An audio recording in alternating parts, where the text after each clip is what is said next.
প্রমাণ আপনাকে দিই, আলেম ওলামারা বসে আছে। আল্লাহ নবী সাল্লাল্লাহু আলাইহি ওয়াসাল্লামের চাচার নাম কি? আবু তালিব। কি নাম? আবু তালিব।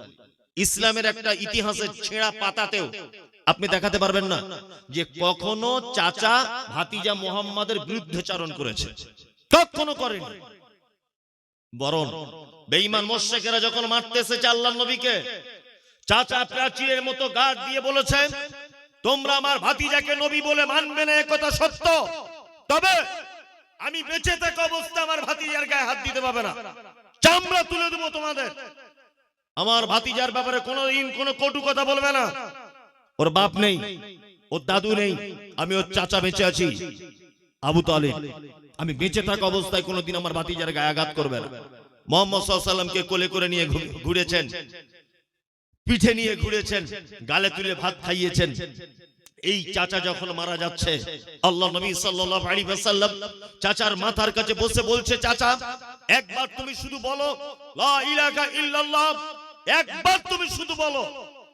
চাচা এই কথা শোনার পরে অনেক কোন চিন্তা ভাবনার পরে বলছে, মিল্লাতে আবিকুম আব্দুল মুত্তালিব, আমি আমার বাবা আব্দুল মুত্তালিবের ধর্মের উপরেই থাকলাম, মুহাম্মদ তোমার লা ইলাহা ইল্লাল্লাহ কবুল করতে পারলাম না। এক পর্যায়ে চাচা মারা গেল। আল্লাহ নবী সাল্লাল্লাহু আলাইহি ওয়াসাল্লাম নিজে বলছেন, কি বলছেন? আল্লাহ নবী বলছেন, আমার চাচাকে জাহান্নামে দেওয়া হবে। আমার চাচা বলে তার সাবসিডি এতটুকু হবে যে দুটো আগুনের জুতো পরিয়ে দেওয়া হবে তার পায়ে, তার তাপের কারণে তার মাথার মগজ টকবক টকবক টকবক করে ফুটবে। পৃথিবীতে মুহাম্মদ সাল্লাল্লাহু আলাইহি ওয়াসাল্লামকে সবথেকে বেশি ভালোবাসতেন কে? চাচা আবু তালিব। ভালোবাসার পরেও লোকটা জান্নাতে যেতে পারল না। কারণ কি? মুহাম্মদ সাল্লাল্লাহু আলাইহি ওয়াসাল্লামের আনিত দ্বীন, তার আনিত রিসালাত, তার আনিত বাণী তিনি কবুল করেননি বলে তার থাকার জায়গা জাহান্নাম। একজন মুসলমান যতই আইলা মুহাম্মদ নিয়ে খেপে যাক, একজন মুসলমান যতই আবেগ দিয়ে ইসলামকে ভালোবাসুক, একজন মুসলমান যত আবেগ দিয়ে আল্লাহ নবী সাল্লাল্লাহু আলাইহি ওয়াসাল্লামের জুলুস পালন করুক না কেন, আমি মুমতাজুল ইসলাম বলছি, আল্লাহ নবী সাল্লাল্লাহু আলাইহি ওয়াসাল্লামের আনিত দ্বীন যতক্ষণ না পর্যন্ত একটা মানুষ পরিপূর্ণভাবে মেনে না নিবে, ততক্ষণ পর্যন্ত তার জান্নাতে যাওয়া হবে না। শুধু ভালোবেসে জান্নাতে যাওয়া যাবে না। ও তো ফচকে ছেলে, বোঝে না হাদিস কোরআন কিছু, ও কিচ্ছু হাদিস কোরআন বোঝে না। 12 রবিউল আউয়াল আসছে আর বিশাল লা ইলাহা ইল্লাল্লাহ মুহাম্মাদুর রাসূলুল্লাহর ফেস্টুন হাতে নিচ্ছে, বাম হাতে সিগারেট টানছে, এক ওয়াক্ত নামাজ পড়ে না, মনে হয় মাঝে সাঝে গাঁজাও টানে, গাঁটের নিচে কাপড়, ইয়া নবী সালাম আলাইকা, ইয়া রাসূল সালাম আলাইকা, এক হো হো করে নাচছে ডিজে বাজিয়ে, আর মনে করছে আমি জান্নাত চলে যাব নাকি? জান্নাত পড়ে আছে তোমার জন্য। নবী চাচা পর্যন্ত ভালোবাসার কারণে জান্নাত যেতে পারলো না, আর তুমি জান্নাতের স্বপ্ন দেখো কি করে? আল্লাহু আকবার। ইসলামের ছোটখাটো জিনিস যেগুলো মানার মতো, যেগুলো মেনে নেওয়ার মতো, সেইগুলো মানা যাবে কি যাবে না? যাবে, যাবে। সেইগুলো প্রতিষ্ঠা করবে ছোটখাটো কাজগুলো। আল্লাহ সুবহানাহু ওয়া তাআলা মানুষকে পৃথিবীতে তৈরি করেছেন আরো একটা উদ্দেশ্য নিয়ে। কি? আল্লাহ তাআলা বলছেন, আল্লাযী খালাকাল মাউতা ওয়াল হায়াতা লিয়াবলুয়াকুম আইয়ুকুম আহসানু আমালা। আমি হায়াত আর মাউত এই কারণে পৃথিবীতে তৈরি করেছি, আহসানু আমালা, আমি পরীক্ষা করব তোমাদের ভিতরে সবথেকে উত্তম আমল কে করছো। মানুষকে পৃথিবীতে তৈরি করার আরো একটা উদ্দেশ্য, আমাদেরকে পরীক্ষা করার জন্য আল্লাহ সুবহানাহু ওয়া তাআলা পাঠিয়েছেন। পরীক্ষাটা কি হবে? তোমাদের ভিতরে উত্তম কে আমল কে করবে। উত্তম আমল আছে তো? আছে? নেই, উত্তম আমল নেই। আপনাদেরকে কয়েকটা উত্তম আমলের কথা বলবো, আমল করা যাবে ইনশাআল্লাহ। বলুন ইনশাআল্লাহ। এক, ছোটখাটো আমল বলি, একদম ছোট ছোট আমল, যেগুলো করলে পয়সা লাগে না, একদমই পয়সা খরচ হবে না। বেশ কয়েকটা আমল আপনাদেরকে বলি। এক, আল্লাহ নবী সাল্লাল্লাহু আলাইহি ওয়াসাল্লাম তিনি বলছেন, আলহামদুলিল্লাহ তামলাউল মিজান। কেউ যদি দিনে রাতের কিছু অংশে শুধুমাত্র আলহামদুলিল্লাহটা যদি বলে, তাহলে আল্লাহ নবী বলছেন মিজানের পাল্লার নেকির দিকটা অর্ধেক ভারী করে দেওয়া হবে। আচ্ছা বলুন, কিয়ামতের দিনে নেকি গোনা হবে না নেকি ওজন করা হবে? ওজন করা হবে। তার মানে নেকির ভারী কমের কি ব্যাপার আছে, তাই না? এইটা ধরেন আর মিজান, আল্লাহ সুবহানাহু ওয়া তাআলা এটা এই পাল্লাতে মাপবেন। এইদিকে গোনা চাপানো হলো, গীবত করেছিলেন ওই গোনা, জলসা শুনতে এসে পরের মেয়ের সঙ্গে কথা বলেছেন সে গোনা, ফোনে ফোনে কোনো ভাবির সঙ্গে কথা বলেছেন সে গোনা, ব্যভিচারে লিপ্ত সে গোনা, সুদ খেয়েছেন সেই গোনা। এক কথাতে আপনার জীবনে যত গোনা ছিল সব গোনা এইটাতে দেওয়া হয়েছে। এইটা ভারীতে এরকম হয়ে আছে। এবার এইদিকে নেকি চাপানো হচ্ছে, কি জলসা শোনার নেকি, দান করার নেকি, সাদাকা করার নেকি, কিন্তু পাপ এত ভারী নেকি টেনে তুলতে পারছে না। আল্লাহ নবী সাল্লাল্লাহু আলাইহি ওয়াসাল্লাম বলেছেন আলহামদুলিল্লাহ তামলাউল মিজান। কেউ যদি দিনে রাতের কিছু অংশে যদি আলহামদুলিল্লাহ টুকু যদি বলে, তাহলে ওই আলহামদুলিল্লাহর নেকিটা যখন মিজানের পাল্লার নেকির দিকে চাপানো হবে অর্ধেক ভারী করে দিবে। সুবহানাল্লাহ।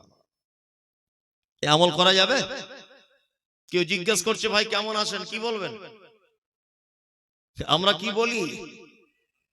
আমরা ওটা বলি না, আমরা বলি হুজুর আপনার দুয়ায় আল্লাহর রহমতে ভালো আছি, বলি না? আজকে আমি গাড়ি থেকে নামছি, তো একজন আমাকে রিসিভ করতে এসেছেন, আমি ওনাকে বলছি কেমন আছেন ভাই, তো বলছে হুজুর আপনার দুয়ায় আল্লাহর রহমতে ভালো আছি। তা আমি ওকে লোকটাকে তো জীবনে কোনোদিন দেখিনি, তো ওর জন্য দোয়া করতে যাবো কেন? ও তো কোনোদিন দেখাই হয়নি এর আগে, তো ওর জন্য কেন দোয়া করতে যাবো? এই কথার ভিতরে শিরিক আছে। কি আছে? শিরক। তার মানে ও বোঝাতে চায় যে হুজুর আপনি দোয়া না করলে আল্লাহ রহমত করতো না, আপনার দোয়ায় আল্লাহর রহমতে ভালো আছি। তার মানে আপনি দোয়া না করলে আল্লাহ রহম করতো না, আপনি দোয়া করেছেন বলেই রহমটা করেছে। এই ছোটখাটো বিষয়গুলো আমাদেরকে খুব বেশি করে মাথায় রাখতে হবে। কিছু খাচ্ছেন, খাওয়া শেষ করে কি বলবেন? আলহামদুলিল্লাহ। একটা আম খাচ্ছেন খুব মিষ্টি, কি বলবেন? আলহামদুলিল্লাহ। ভালো কিছু দেখলেন, আলহামদুলিল্লাহ।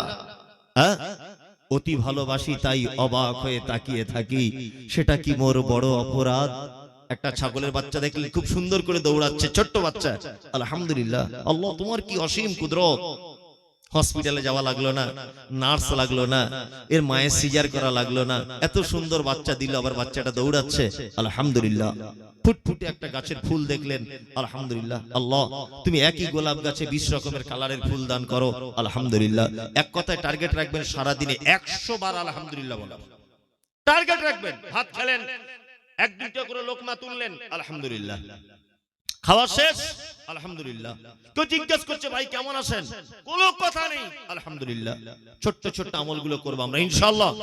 আল্লাহ নবী সাল্লাল্লাহু আলাইহি ওয়াসাল্লাম বলছেন সুবহানাল্লাহ ওয়াল হামদুলিল্লাহ তামলাআনি ওয়া তামলাআনি মা বাইনাস সামাওয়াতি ওয়াল আরদ। কেউ যদি সুবহানাল্লাহ আলহামদুলিল্লাহ মিলিয়ে যদি বলে, তাহলে আসমান জমিন মাঝখানে আর কোথাও নেকি লিখতে বাদ থাকে না, ওর আমলনামাতে নেকি ভরপুর করে দেওয়া হয়। আর একটা দোয়া আপনাদেরকে শিখিয়ে দিই, আমার সাথে বলুন। এগুলো ছোট ছোট আমল।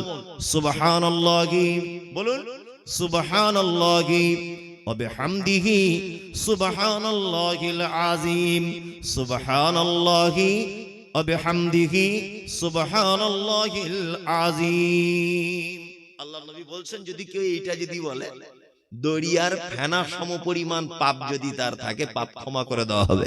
তবে ছোট পাপগুলো, বড় পাপ কি করতে হবে? তওবা করতে হবে। ছোটখাটো পাপ যেগুলো সামান্য ভুল ত্রুটি হয়ে গেছে, ওই পাপগুলোকে আল্লাহ কি করবেন? ক্ষমা করে দিবেন। আল্লাহু আকবার। শুধু ভালো কাজ করবে কে তোমাদের ভিতরে? কে ভালো কাজ করবে? এই প্রতিযোগিতা, এই পরীক্ষা করার জন্য আল্লাহ সুবহানাহু ওয়া তাআলা আমাদেরকে পাঠিয়েছেন। আমরা তো আজকে ভালো কাজের প্রতিযোগিতা করি না, করি খারাপ কাজের প্রতিযোগিতা করি। একজন লোক 5 ওয়াক্ত নামাজ পড়ে, আপনি তাকে দেখে হিংসা করে তাহাজ্জুদ পড়া ধরছেন না, ওই ব্যাপারে আমাদের কোনো আলোচনা নেই। একজন লোক মালে যাকাত দেয়, আপনি তার দেখে যাকাত দেওয়া শিখছেন না। একজন লোক নিজেকে হারাম থেকে পরহেজ করে চলছে, আপনি কি ওই ব্যাপারটা চিন্তা করছেন না যে আমাকে প্রতিযোগিতা করতে হবে? আমরা প্রতিযোগিতা করি, দুনিয়ার প্রতিযোগিতা করি। কেউ 2 তলা বিল্ডিং করেছে, আমাকে 3 তলা করতে হবে। কেউ 20 লাখ টাকার গাড়ি কিনেছে, আমাকে 40 লাখ টাকার কিনতে হবে। কেউ রোডের সাইডে জায়গা কিনেছে, আমি একদম মেন রোডে কিনবো, এই সমস্ত জিনিসের প্রতিযোগিতা হয়। কিন্তু আল্লাহ সুবহানাহু ওয়া তাআলা বলছেন এই ব্যাপারে তোমাদের পরীক্ষা করা হবে না, তোমাদের ভিতরে কে কে ভালো কাজ করেছো এইটা আগে বলো। মানে ভালো কাজ করার জন্য পৃথিবীতে কে পাঠানো হয়েছে। আর কিছু ভালো কাজের হাদিস আপনাদেরকে আমি শোনাই, দেখুন কেমন লাগে। আল্লাহ নবী সাল্লাল্লাহু আলাইহি ওয়াসাল্লাম তিনি বলছেন, কি বলছেন? হকুল মুসলিমি আলাল মুসলিমি খামসুন রাদ্দুস সালাম। এক মুসলিম আরেকজন মুসলিমের সঙ্গে কটা জিনিসের হক রাখে? 5টা। আর একটা হাদিস আছে 6টা। এক, রাদ্দুস সালাম। এগুলো ছোটখাটো ভালো কাজ বলছি, প্রতিযোগিতা করবেন। এক, কোন মুসলমানের সঙ্গে দেখা হলে কি বলতে হবে? আসসালামু আলাইকুম। এর কিছু পদ্ধতি জেনে যান। আচ্ছা, ছোট বড়কে সালাম দিবে না বড় ছোটকে দিবে? ছোট বড়কে দিবে। অনেক সময় বড় ছোটকেও দিবে শিক্ষা দেওয়ার জন্য। কি বললাম বুঝলেন? 2, আমরা 4 জন বসে আছি, একটা লোক সাইকেল নিয়ে চলে যাচ্ছে, কে কাকে সালাম দিবে? পথিক সালাম দিবে, তাই তো? আমরা 3 জন আছি, ওরা 10 জন আছে, কে কাকে সালাম দিবে? হ্যাঁ, আমরা 3 জন, ওরা 10 জন, কে কাকে? কম সংখ্যক লোক বেশি সংখ্যক লোককে সালাম দিবে। আমরা সবাইকে দেখে সালাম দেব ইনশাআল্লাহ। বউকে বউকে দেওয়া যাবে না। দেওয়া যাবে? দেওয়া যাবে, কিন্তু দিলে খুব মুশকিল। মানে আমার একটা কথা মনে পড়ে যায় এই ব্যাপারটা যখন বলি। মাদ্রাসা একটা বাংলা মাস্টার আছে, ও নতুন বিয়ে করেছে, তা আমাকে নেমন্তন্ন করেছিল, আমি ব্যস্ততার কারণে যেতে পারিনি।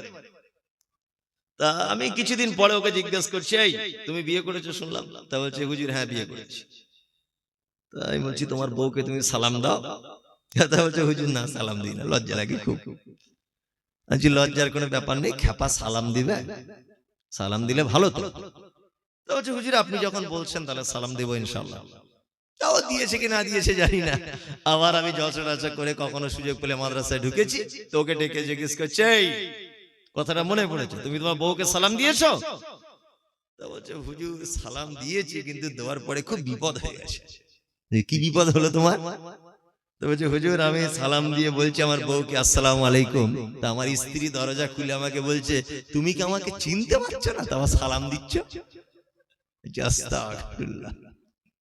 তার মানে ওর স্ত্রীর এটা ধারণা যে স্বামী স্ত্রী পরিচিত, এক বালিশে মাথা দিয়ে শুয়ে থাকি, ও আবার কি সালাম দেবে?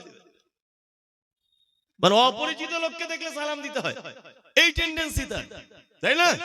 আল্লাহু আকবার। আপনাকে একটা ছোট্ট করে একটা কথা বলি, একটা সুন্দর একটা লজিক আপনাদের সামনে বলছি। আমাদের স্বামী স্ত্রী কখনো কখনো সাংসারিক জীবনে ঝগড়াঝাটি হয় না? আমাদেরও হয়, সবার হয়। তো দেখবেন মেয়েদের ঝগড়া যদি স্বামীর সঙ্গে হয়, 2-3টে কাজ করবে। এক, থালা বাসন গুলো জোরে জোরে রাখবে, রাখবে না? হ্যাঁ, খুব জোরে জোরে রাখবে। আর আপনি কথা বললে মুখ ঘোরাবে এরকম করে, ওটা ওর একটা ক্যাপাসিটি। তবে হয়তো এরকম মুখটুক ঘোরালে বেশি করে মারবেন না, ওদের একদমই ওদের গায়ে হাত দেবেন না, কারণ আল্লাহ সুবহানাহু ওয়া তাআলার পক্ষ থেকে ওটা বড় নিয়ামত আপনার স্ত্রী আপনার জন্য। আপনার স্ত্রী যে আপনাকে কত হেল্প করে, কত যে আপনারও মানে সহকারিনী, আপনি যদি কখনো অন্তরে অন্তরে ভাবেন তাহলে বুঝতে পারবেন। ওই জন্য আমি মাঝে মধ্যে একটা কথা বলি যে আপনি যা কিছু করবেন আপনার শ্বশুরকে মাসে মাসে অন্তত 2-3 হাজার টাকা করে দেবেন। যদি বলেন হুজুর 2-3 হাজার টাকাটা বড় বাড়াবাড়ি না, অন্তত 200-300 টাকাও দেবেন, আপনার শ্বশুরকে দেবেন। যদি বলছেন কেন, দেখুন আপনার শ্বশুর আর শাশুড়ির অবদানটা কি জানেন? আপনার বাড়িতে যদি একটা জামা কাপড় কাচার লোক যদি আপনি রাখেন, প্রতি মাসে মিনিমাম তার 3000 টাকা বেতন লাগবে, লাগবে না? লাগবে। জামা কাপড় কাচে কে? আপনার স্ত্রী। আপনার বাড়িতে যদি একটা রান্নার কাজের মেয়ে যদি রাখেন, বলুন তো তার কত টাকা বেতন লাগবে? ধরে নেন 3000, তাই তো? তাহলে ওর রান্নাটা করে কে? আপনার স্ত্রী। আপনার বাড়িটা 2 তলা বিল্ডিং, পরিষ্কার ধোয়া মোছার জন্য তো একটা কাজের মেয়ে যদি রাখতেন 5000 টাকা বেতন লাগতো, লাগতো না? লাগতো। আপনার যৌবনের খিদা, স্ত্রী ছাড়া অন্য কোন জায়গায় যদি আপনি যৌবনের খিদা মেটাতে চান, তাহলে এটা হারাম। যদি আপনি পয়সার বিনিময়ে আপনার যৌবন যদি মেটাতে চান, তারপরে আপনাকে দেখা যাবে যে একটা মহিলার কাছে যৌবন মেটানোর জন্য গেলে 2-4 হাজার টাকা আপনাকে খরচা করে দিয়ে চলে আসতে হবে। নাউজুবিল্লাহ, এটা হারাম, বোঝানোর জন্য বলছি। তার মানে আপনার স্ত্রী আপনার মাথার চুল থেকে পা পর্যন্ত সমস্ত জামা কাপড় ও পরিষ্কার করে, ও আপনার রান্না করে, ও আপনার ঘর ঝাড়ু দেয়, ও আপনার ঘর পরিষ্কার করে, আপনার যৌবনের চাহিদা পর্যন্ত মিটিয়ে দেয়। আপনার শ্বশুর যে এত বড় নিয়ামত আপনাকে দিয়েছে, এই নিয়ামতের শুকরিয়ার জন্য আল্লাহর কাছে তো যা করবেন করবেন। আমার মনে হয় যে শ্বশুরকে মাঝে মধ্যে 1-2 হাজার টাকা দেবেন, যে আব্বা সত্যি আপনি একটা খুব সুন্দর আমাকে জিনিস উপহার দিয়েছেন, কত যে কাজের টাকা আপনার বেটি আমাকে বাঁচিয়ে দিল। রাঁধুনি রাখলে তার টাকা বেঁচে গেল, জামা কাপড় কাচার টাকা বেঁচে গেল, ওয়াশিং মেশিনের টাকা বেঁচে গেল, আমার সমস্ত টাকাও বাঁচিয়ে দিল। আল্লাহর পক্ষ থেকে একটা নিয়ামত, ওর সঙ্গে অসৎ ব্যবহার করবেন না। স্বামী